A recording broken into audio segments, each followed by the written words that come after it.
अस्सलामुअलैकुम। इस वीडियो में हम डिस्कस करेंगे accrual accounting system, cash accounting system. Accrual accounting system और कैश अकाउंटिंग सिस्टम का डिफरेंस देखेंगे। प्रैक्टिकली एक्रूअल अकाउंटिंग सिस्टम को फॉलो किया जाता है, ऐसा क्यों होता है वो इंशाल्लाह वीडियो के लास्ट तक आपको पता चल जाएगा। Cash basis of accounting for individual tax returns. अच्छा देखें, ये वीडियो जो है ना, मैंने अकाउंटिंग बिगिनर्स के लिए बनाई है।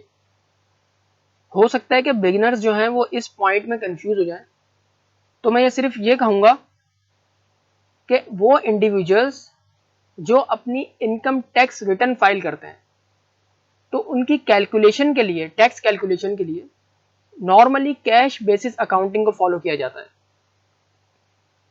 Drawbacks of cash accounting system, और वीडियो के लास्ट में मैंने ये किया है कि कुछ ट्रांजैक्शंस फॉर प्रैक्टिस पर्पस दे दिए, जिसको मैंने असाइनमेंट का नाम दे दिया।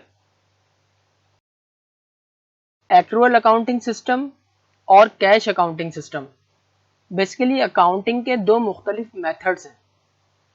दोनों ही मेथड्स में हम रेवेन्यूज और एक्सपेंसेस को दो अलग तरह से रिकॉग्नाइज करते हैं, या यूं कहें कि दो अलग तरह से रिकॉर्ड करते हैं।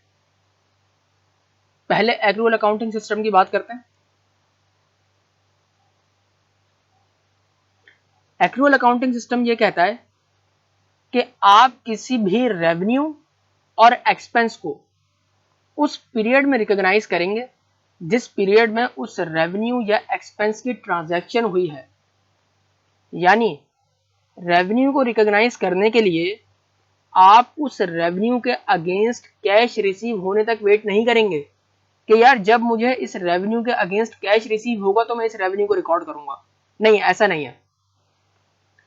इसी तरह एक्सपेंस को रिकॉग्नाइज करने के लिए आप उस एक्सपेंस के अगेंस्ट कैश पेमेंट करने तक वेट नहीं करेंगे कि भाई हम तो एक्सपेंस उस वक्त रिकॉर्ड करेंगे जब हम उस एक्सपेंस के अगेंस्ट कैश पे करें। सर समझ नहीं आया। देखें, अगर आप ट्रेडिंग बिजनेस कर रहे हैं, यानी आप प्रोडक्ट सेल करते हैं, तो एक्रूअल अकाउंटिंग सिस्टम ये कहता है कि आप उन प्रोडक्ट से हासिल होने वाला रेवेन्यू यानी सेल उस वक्त रिकॉर्ड करेंगे जिस वक्त अपने कस्टमर को प्रोडक्ट सेल करेंगे, चाहे आपका कस्टमर आपको प्रोडक्ट बाय करते वक्त पेमेंट कर दे या फिर बाद में पेमेंट करे।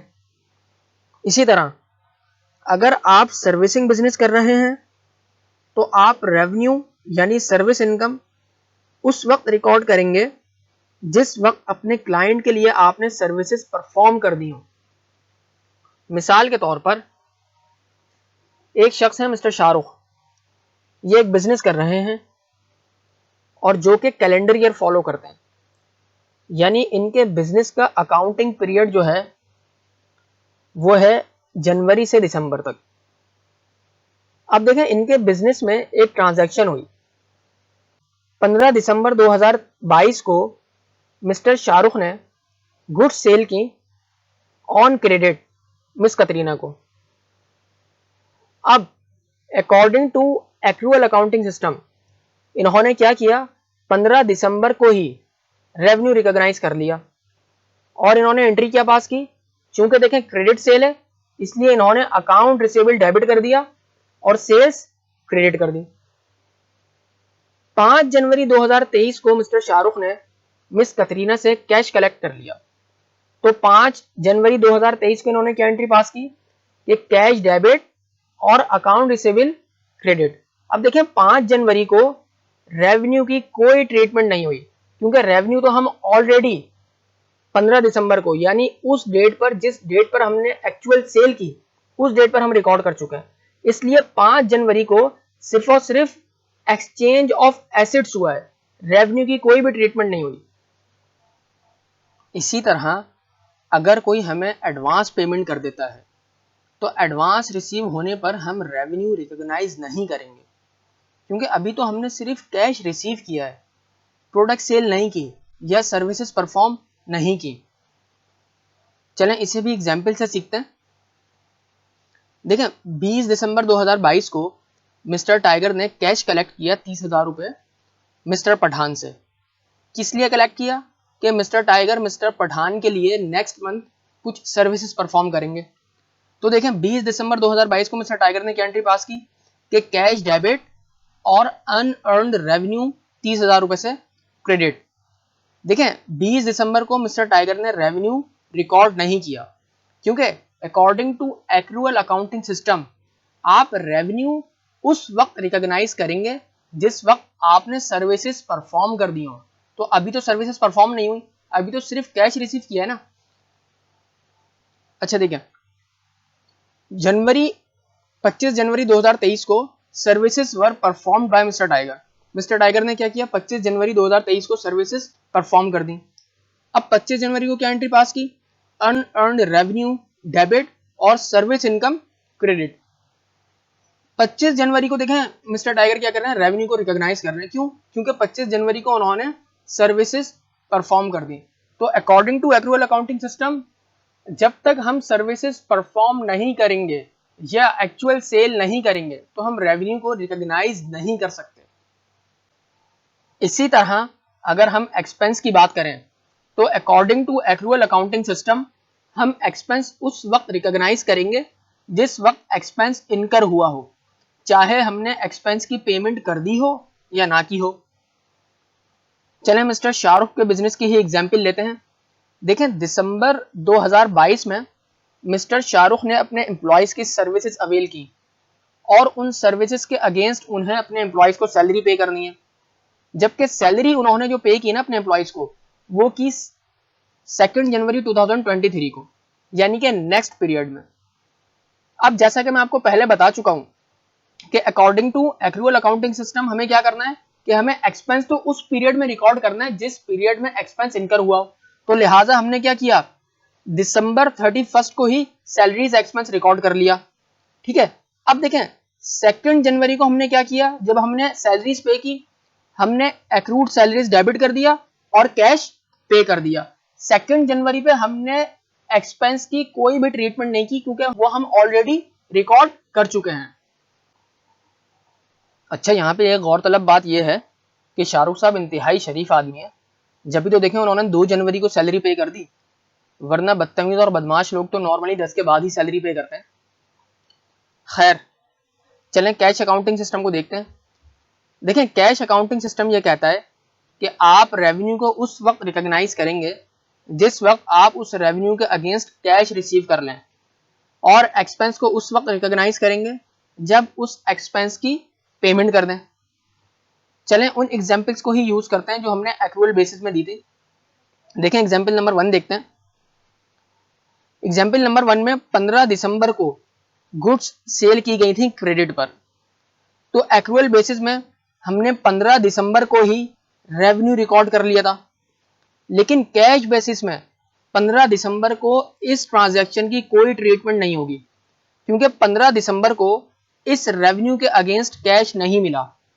हमें कैश कब मिला?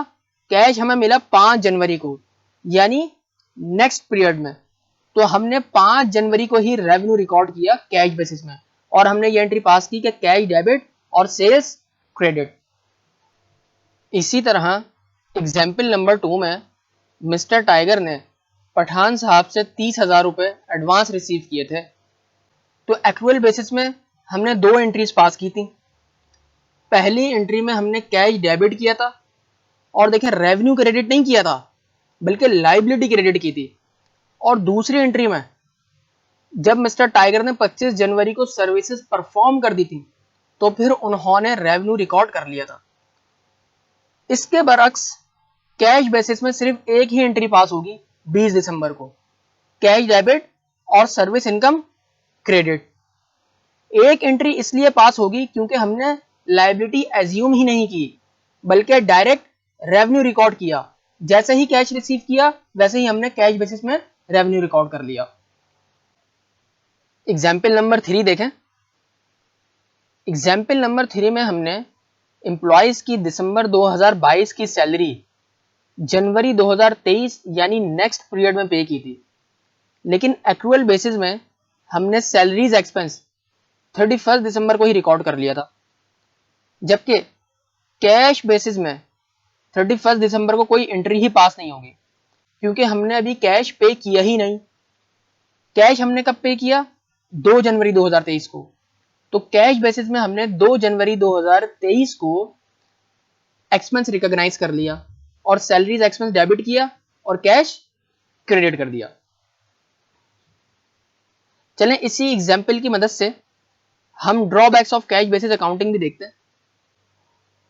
हम एज्यूम कर लेते हैं कि मिस्टर शाहरुख ने ये बिजनेस 2022 में ही शुरू किया है और 2022 की सिर्फ एक ये ही ट्रांजैक्शन है जिसकी पेमेंट 2023 में हुई। इसके अलावा 2022 की तमाम रिसिट्स एंड पेमेंट्स 2022 में ही हो गई। अब देखें, आपके सामने मिस्टर शाहरुख के बिजनेस की 2 इनकम स्टेटमेंट्स हैं, एक एक्रुअल बेसिस पर बनी है और दूसरी कैश बेसिस पर, और दोनों ही इनकम स्टेटमेंट्स में नेट प्रॉफिट में 50,000 का डिफरेंस है, जबकि दोनों ही स्टेटमेंट्स में सेल्स का अमाउंट सेम है, कॉस्ट ऑफ गुड्स सोल्ड का अमाउंट सेम है, जिसकी वजह से ग्रॉस प्रॉफिट भी सेम है। लेकिन दोनों ही स्टेटमेंट्स में ऑपरेटिंग एक्सपेंसेस के अमाउंट में 50,000 का डिफरेंस है, जिसकी वजह से नेट प्रॉफिट में भी 50,000 का डिफरेंस है। अब सवाल यह है कि ऑपरेटिंग एक्सपेंसेस में 50,000 का डिफरेंस क्यों है? अकाउंटिंग में एक कॉन्सेप्ट है जिसे हम मैचिंग प्रिंसिपल कहते हैं, और मैचिंग प्रिंसिपल ये कहता है कि आप जिस पीरियड की प्रॉफिटेबिलिटी यानी नेट इनकम और नेट लॉस फाइंड कर रहे हैं, आप उस पीरियड के रेवेन्यूज को उस पीरियड के एक्सपेंसेस के साथ ऑफसेट यानी मैच करेंगे। या दूसरे अल्फाज में अगर मैं यूं कहूं कि आप उस पीरियड के तमाम रेवेन्यूज को उसी पीरियड के तमाम एक्सपेंसेस से ऑफसेट करेंगे, ना तो आप उस पीरियड के किसी रेवेन्यू को किसी और पीरियड में लेकर जाएंगे और ना ही किसी एक्सपेंस को किसी और पीरियड में लेकर जाएंगे। जबकि आप देख सकते हैं कि कैश बेसिस में हमने दिसंबर 2022 का 50,000 का सैलरी एक्सपेंस जनवरी 2023 में यानी नेक्स्ट पीरियड में रिकॉर्ड किया, जिसकी वजह से कैश बेसिस में हमने इन 50,000 को 2022 के ऑपरेटिंग एक्सपेंसेस में ऐड नहीं किया, और रिजल्ट ये निकला कि कैश बेसिस में ऑपरेटिंग एक्सपेंसेस 50,000 से कम होने की वजह से कैश बेसिस का नेट प्रॉफिट 50,000 से बढ़ गया। जबकि एक्रुअल बेसिस में हमने दिसंबर 2022 का सैलरी एक्सपेंस 2022 के ही ऑपरेटिंग एक्सपेंसेस में ऐड किया, लिहाजा एक्रुअल बेसिस में ऑपरेटिंग एक्सपेंसेस 50,000 से ज्यादा होने की वजह से नेट प्रॉफिट 50,000 से कम हो गया। अब अगर मैं कंक्लूड करूं तो मैं ये कहूंगा कि एक्रुअल अकाउंटिंग सिस्टम जो है वो गुड पिक्चर ऑफ प्रॉफिट और लॉस देता है, क्योंकि एक्रुअल अकाउंटिंग सिस्टम जो है ना वो मैचिंग प्रिंसिपल को फॉलो करता है, जबकि कैश अकाउंटिंग सिस्टम जो है वो प्रॉफिट और लॉस की गुड पिक्चर नहीं देता, क्योंकि ये मैचिंग प्रिंसिपल को फॉलो नहीं करता।